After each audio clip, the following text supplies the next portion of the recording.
Hello everyone, today we are discussing inventory control model. This is our chart, you can see that is first is inventory control model. इसको हमने two parts में divide किया है, that is EOQ model without price quantity discount. Second is EOQ model with price quantity discount. Then हमने क्या किया है, EOQ model जो है ये आपका विदाउट प्राइस क्वांटिटी डिस्काउंट, इसको भी हमने टू पार्ट्स में डिवाइड किया है, that is deterministic demand EOQ model and probabilities demand EOQ model, right. इसके बाद हमारे पास जो डिटर्मिनिस्टिक डिमांड EOQ मॉडल है इसको हमने टू पार्ट्स में डिवाइड किया है, static demand EOQ model and second is dynamic demand EOQ models, right.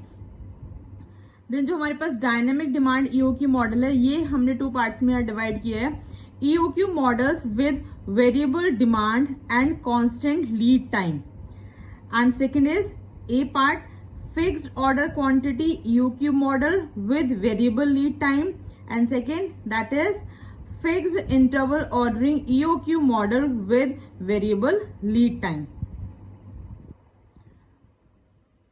ये वेरिएबल लीड टाइम है, ये भी वेरिएबल लीड टाइम है, ये कि यहाँ के पे क्या है फिक्स्ड ऑर्डर क्वांटिटी और यहाँ पर है आपका fixed interval ordering EOQ model with variable lead time. अब ये जो आपके पास स्टैटिक डिमांड EOQ मॉडल है इसको भी आपने थ्री पार्ट्स में डिवाइड किया है, that is EOQ models without shortage, EOQ models with shortage and EOQ models with constraints. ये थ्री पार्ट्स हमने डिवाइड किया है. तो ये पूरा कंप्लीट क्या है आपका इन्वेंट्री मॉडल्स का कंप्लीट चार्ट है. एक बार देख लीजिए इसको, ये हमने टू पार्ट्स में डिवाइड किया, देन फिर EOQ मॉडल को हमने टू पार्ट्स में डिवाइड किया है, उसके बाद में हमने इस तरीके से इसको दिया है एंड लास्ट हमने यहाँ पे किया है. इसके बाद जो EOQ मॉडल है आपका ये हम लोग डिस्कस करेंगे, इसके कुछ क्वेश्चंस भी हम लोग डिस्कस करेंगे, right. Next is single item inventory control models without shortage. Without shortage है तो इसमें EOQ मॉडल हम लोग किस तरीके से डिस्कस करते हैं. आप देखिए EOQ model with constant rate of demand. The objective of this model is to decide an economic order quantity and the ordering frequency in such a way that the total yearly inventory cost is minimised. यानी कि हमें इस तरीके से इसको solve करना है, इस मॉडल को यूज करना है कि जो हमारे ईयरली इन्वेंट्री कॉस्ट है किस तरीके से हम क्या कर सकते हैं उसको मिनिमाइज कर सकते हैं. तो EOQ का जो फॉर्मूला है that is √2D CO/CH, right. 2D किसको रिप्रेजेंट करता है यहाँ पर annual demand, CO means ordering cost जो है यहाँ पे सफिक्स में है ऑर्डरिंग कॉस्ट, तो ये आपके पास है ordering cost and H means holding cost and you can see carrying cost also, तो ये आपके पास है कैरिंग कॉस्ट. तो आपके पास EOQ का पूरा मॉडल बना है that is √2 into annual demand into ordering cost upon carrying cost, right. अब आप देखिए इसका एक चार्ट भी हमने बनाया है. This formula for Q is also known as Wilson और Harrison and this is also lot size formula भी इसको हम बोलते हैं. यानी कि ये जो फॉर्मूला दिया है 1930 में विल्सन हैरिस ने ये आपको इन्वेंट किया है ये फॉर्मूला, और उसके बेसिस पे ही हमने आगे क्या किया इन्वेंट्री की कॉस्ट को मिनिमाइज किया. ये इसका पूरा चार्ट है, आप ये देख सकते हैं दैट इज ये आपका ये देखिए ये इधर आपकी कॉस्ट है, ये आपका क्या है EOQ यानी कि यहाँ क्वांटिटी है आपकी, ऑर्डर साइज आपका Q है ना. ये यहाँ पे ये जो जा रहा है आपका ये आपकी कैरिंग कॉस्ट है दैट इज Q/2CH. इधर से जो हमारे पास है ये आपकी ऑर्डरिंग कॉस्ट है दैट इज D/Q CO है ना, और ये हमारी परचेस कॉस्ट है DC. देन ये जो हमारे पास टोटल है आपके पास this is called a total cost, और इसमें क्या है आपकी कैरिंग कॉस्ट ऑर्डरिंग कॉस्ट सारी कॉस्ट आपकी आ जाएंगी और इसको हम क्या बोलेंगे टोटल कॉस्ट. इसके कुछ अदर इंपॉर्टेंट फॉर्मूलेज भी आप देख सकते हैं. फर्स्ट इज आपके पास है optimal interval T between the successive orders Q that is annual demand into reorder cycle time, annual demand into reorder cycle time. तो हम इसे क्या देख सकते हैं एनुअल डिमांड को हम D से डिनोट कर रहे हैं, री ऑर्डर साइकिल टाइम को हम किससे डिनोट कर रहे हैं T से, राइट. एंड T आपका क्या होता है इसे अकॉर्डिंग हम निकालेंगे Q/D दैट इज 1/D, तो ये आ गया. और जो Q हम कैलकुलेट करते हैं 2D CO/CH, राइट. तो ये अब हम इसे अंडर रूट में ले जाएंगे अंदर, तो ये हो जाएगा आपका √2 CO/ CH और इनटू में क्या है आपका DA। तो ये आ जाएगा आपके पास ऑप्टिमल इंटरवल को कैलकुलेट करने के लिए। सेकंड जो हमारे पास फॉर्मूले बिल्कुल लर्न करने हैं क्योंकि इनके बेसिस पे आपके क्वेश्चंस आते हैं। सेकंड जो हमारे पास है वो है आपका that is optimal number of orders n to be placed in the given time period. तो क्या है वो n आपका that is annual demand upon optimal order quantity that is D upon Q। अब D तो हमारे पास ये है, व्हाट इज Q 1 अपॉन यानी कि Q आपके पास क्या है √2D CO अपॉन CH। इसको हम जब सॉल्व करेंगे तो वैल्यू हो जाएगी √DCH अपॉन 2CO। CH मतलब वही होल्डिंग कॉस्ट है, कैरिंग कॉस्ट, एंड CO आपके पास क्या है यहाँ पर ऑर्डरिंग कॉस्ट, राइट। देन आपके पास इसमें क्या है आपका थर्ड फॉर्मूला है आपके पास optimal total variable inventory cost that is total variable inventory cost. तो ये जो हमारे पास वैल्यू निकली है D upon Q star CO plus CO मतलब ordering cost plus Q upon 2CH। तो D into CO into 1 upon √2D CO upon CH plus CH upon 2 into √2D CO upon CH। यानी कि जहां जहां पर Q है वहां क्या फॉर्मूला आ गया आपका √2D CO upon CH and यहाँ भी √2D CO अपॉन CH। जब हम इसको सॉल्व करेंगे तो जो फाइनल आपका पास वैल्यू आ रही है, जो फाइनल फॉर्मूला है that is √2D CO into CH। ये आपके पास आया है optimal total variable inventory cost. Fourth one is है जो लास्ट इसका फॉर्मूला है दैट इज आपका ऑप्टिमल टोटल इन्वेंट्री कॉस्ट कितनी है आपकी। तो आप देखिए total cost fixed purchase cost plus total variable inventory cost, fixed purchase cost plus total variable inventory cost. तो इसको हम दिखाएंगे DC प्लस आपके पास है total variable cost that is TVC। तो ये सारे फॉर्मूले हमने डिस्कस किए हैं, जो सारे फॉर्मूले आपके इन्वेंट्री मॉडल्स में यूज होते हैं, राइट। किस तरीके से हम इन्हें कैलकुलेट करते हैं, कुछ भी क्वेश्चन आपको गिवन है तो आप ये फॉर्मूले लगाकर आप उन्हें कैलकुलेट कर सकते हैं इसलिए। अब हम एक क्वेश्चन में डिस्कस करते हैं इसमें that is the first question is the production department of A company requires 3600 kg of raw material for manufacturing a particular item per year, right? It has been estimated that the cost of placing an order is ₹36 and the cost of carrying inventory is 25% of the investment in the inventories.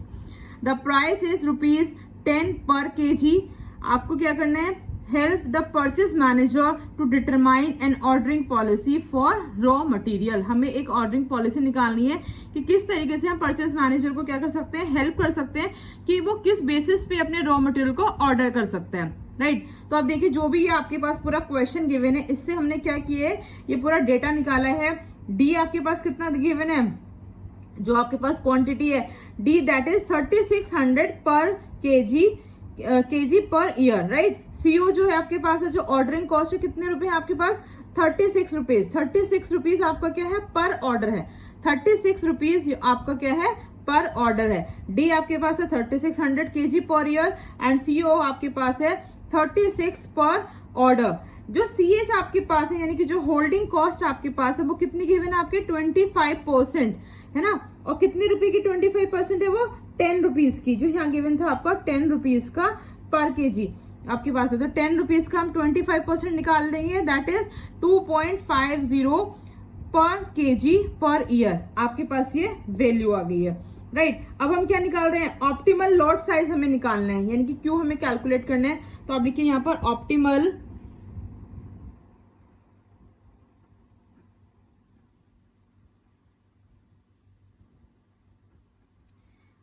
Load size हमारे पास आ जाएगा आपका that is Q is equal to है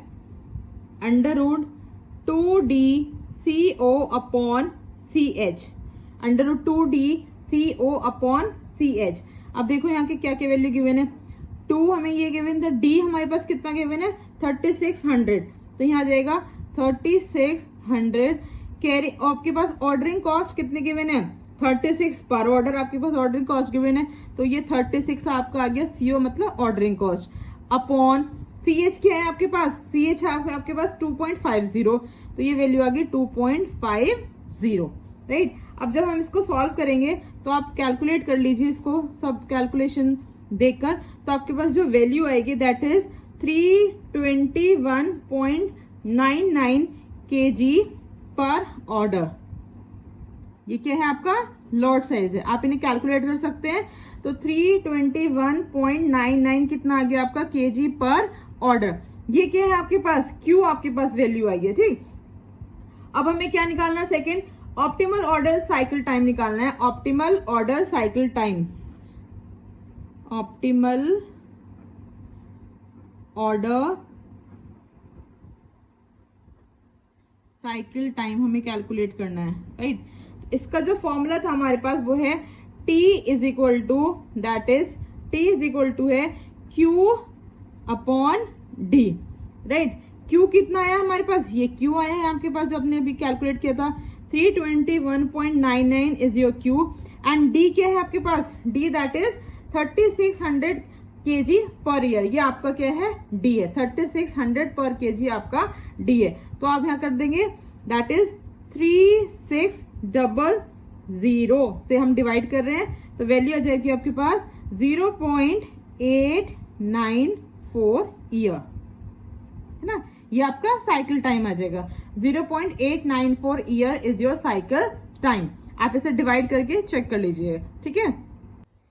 next इसमें part आपका क्या पूछ रहा है आपसे, per year minimum total inventory variable cost हम निकाल रहे हैं इसमें, यानी कि per year minimum total inventory variable cost, ये हमारे पास है per year minimum total inventory variable cost हमारे पास गिवन है, यानी TVC इज इक्वल टू है हमारे पास √2DCOCH, √2DCOCH। तो यहाँ वैल्यू आ जाएगी आपकी that is √2 into 3600 into 36 into 2.5, ये आपकी वैल्यू आ गई। तो जो हम इसे कैलकुलेट कर रहे हैं तो आपके पास आंसर आ जाएगा 804.98 पर ईयर। आप लोग इसे कैलकुलेट कर सकते हो 804.98 पर ईयर, राइट। क्योंकि मेन इसमें आपका किस तरीके से हम फॉर्मूले में वैल्यू पुट कर रहे हैं, राइट। नेक्स्ट क्या पूछ रहे हैं आपसे, per year minimum total inventory cost, per year minimum total inventory cost, ठीक है। तो हम ये अभी कैलकुलेट करते हैं। तो टोटल कॉस्ट का क्या फॉर्मूला था आपका, total cost is equal to है total variable cost plus DC आपका, ठीक।